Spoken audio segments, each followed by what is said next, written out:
my new pale ale for the pale ale competition in my new fermentation chamber. Running it in the low 60 degrees, bubbling up like crazy for 2-3 days now. Let's see if we can get a picture up in here.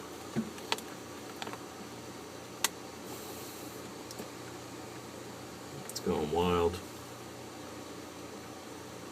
Look at that. It's alive. The yeast is breathing. There's a lot of yeasties going nuts in there. Well, that's my pale ale. My new fermentation chamber kicking. According to this, it's